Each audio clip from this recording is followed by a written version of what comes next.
Сәлеметсіздер ме, қымбатты достар? Бүгін бізде 72-ші сабақ. Сабақтың тақырыбы не істегісі келмейді 1, что не хочет делать 1, название грамматики қалаурай, желательное наклонение, болымсыз түрі отрицательная форма. Формула такая же, что и в положительной форме. Личное местоимение, основа, плюс аффиксы г, г, к, к, плюс окончание притяжательной формы ма, ң, ңыз, ңыз, с. И одно различие: вместо глагола келеді стоит отрицательная форма этого слова келмейді. Оның барғысы келмейді. Он не хочет пойти, поехать. Оның білгісі келмейді. Он не хочет знать. Оның айтқысы келмейді. Он не хочет сказать. Оның көшкісі келмейді. Он не хочет переехать. Жіктелуі спряжение. Менің тоқтағым келмейді. Я не хочу останавливаться. Сенің тоқтағың келмейді. Ты не хочешь останавливаться. Сіздің тоқтағыңыз келмейді. Вы не хотите останавливаться. Оның тоқтағысы келмейді. Он не хочет останавливаться. Көпше түрінің жіктелуі. Спряжение множественного числа. Формула начинается с личных окончаний, которые стоят во множественном числе в элексептик.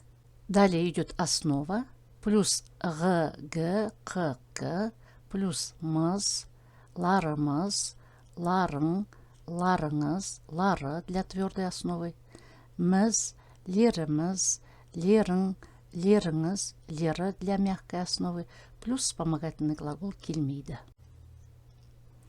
Біздің кешіккіміз келмейді, или же біздің кешіккілеріміз келмейді. Мы не хотим опаздывать. Сендердің кешіккілерің келмейді. Вы не хотите опаздывать.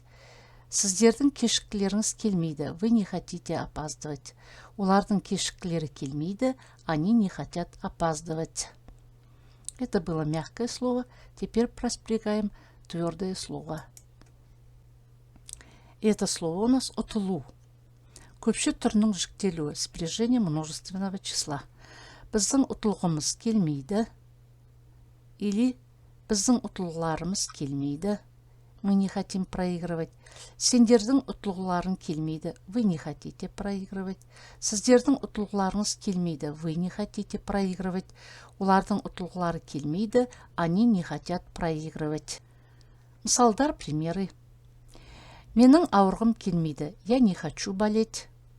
Оның сабақтан қалғысы келмейді. Он не хочет пропускать уроки. Біздің ұйықтағымыз келмейді. Мы не хотим спать. Олардың асыққылары келмейді. Они не хотят торопиться. Айнұрдың арзан киім сатып алғысы келмейді. Айнұр не хочет покупать дешевую одежду. В данных примерах мы заменили где можно именительный падеж, то есть элексептик на атаусептик. Мен ауырғым келмейді. Я не хочу болеть. Ол сабақтан қалғысы келмейді. Он не хочет пропускать уроки. А здесь мы этого делать не можем. Мы не можем сказать біз ұйықтағымыз келмейді. Поэтому этот пример мы оставляем. Біздің ұйықтағымыз келмейді. Мы не хотим спать. Здесь то же самое. Мы не можем сказать олар асықлары келмейді. Это режет слух. И здесь режет слух. Это звучит не по-казахски, поэтому здесь мы оставляем. Олардың асықлары келмейді, они не хотят торопиться. А здесь окончание можно и убирать. Айнур арзан киім сатып алғысы келмейді. Айнур не хочет покупать дешевую одежду. Из этого можно сделать вывод, что во множественном числе окончание элексептик не стоит убирать.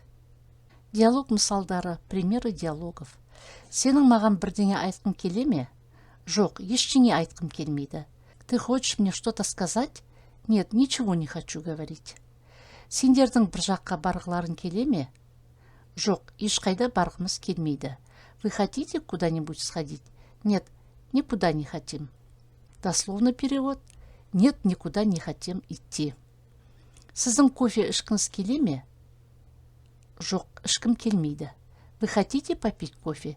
Нет, не хочу. Дорогие друзья, Если вам понравился урок, ставьте лайк, подпишитесь, оставляйте комментарии. С удовольствием рассмотрю и ваши пожелания. Заранее благодарю вас.